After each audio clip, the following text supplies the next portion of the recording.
How might this recognition of men, however fear-based, contribute to their overall success? I leave every class repeating the names of my female students, especially the names of my racialized female students, in an effort to combat this ingrained sexism.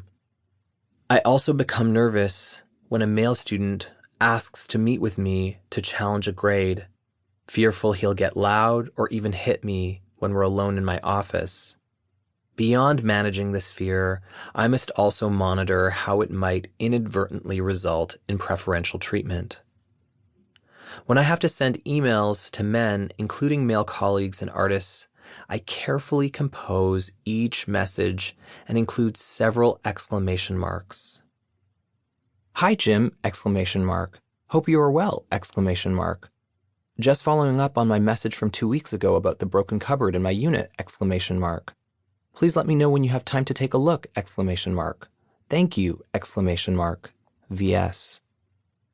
Exclamation marks soften my message, modifying my tone so that my words convey the requisite submissiveness to communicate effectively with a man, to avoid agitating or offending him. I'm not allowed to be assertive or direct. When I walk to lunch and hear a man walking behind me, I move to the edge of the sidewalk so that he can pass. I used to speed up, but no matter how much I quickened my stride, I couldn't escape my anxiety. Men tend to drag their feet on the concrete, asserting their presence both spatially and sonically. But when I check over my shoulder, no one is there. I've grown fearful of any rustle behind me. If I have an errand at a music or camera store, I make sure I've done my research beforehand so that I won't have to ask one of the shaggy bearded male staff members chatting among themselves to assist me, or whether their condescension if I don't know the right model number or am unfamiliar with a particular setting. Or I just ask my boyfriend to buy my guitar strings for me. The snobbish superior attitudes of such men have prevented me from calling myself a musician for years, even though I write songs, record albums, and tour. When I arrive at home after work and the elevator reaches my floor, I wait to get off last so that I won't be trapped in the hallway with a man behind me in case he tries to push me. If I have no choice but to get off first, I rush to my apartment, chased by a ghost. I dread every time I see a notice on my door, expecting it to say, "faggot."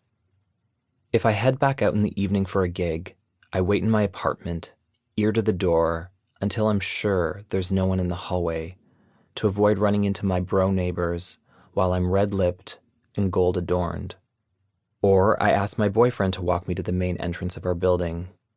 Before Uber, I would ask him to walk me to the street and help me hail a cab. I realized only after I began transitioning that my lifetime of independence and self-reliance had been largely a result of male privilege. Being a girl has required me to retrain myself, to think of depending on others or asking for assistance, not as weakness or even as pathetic, but rather as a necessity. I pay attention to the app to see which direction the Uber will arrive from, and I face the other way, so the driver won't be able to see me from afar and drive away, as some have done. As I wait, I blur my vision so that I don't notice strangers gawking at me as they walk by. Once inside the car, I try to look preoccupied with my phone to avoid any nasty interaction with the driver that could include degrading comments about women, a recurring and disturbing pattern in my life. "How about them Oriental chicks? You can tell it's summer by all the girls running around in short dresses. Last week, I had a mother in the back seat and a daughter in the front, and I could smell the daughter's fresh pussy." This is how drivers attempt to reconcile their discomfort with my gender, by aggressively asserting their masculinity. First, they man me, robbing me of my femininity, and turning me into one of their bros. And then they share their over-sexualized opinions about women and girls.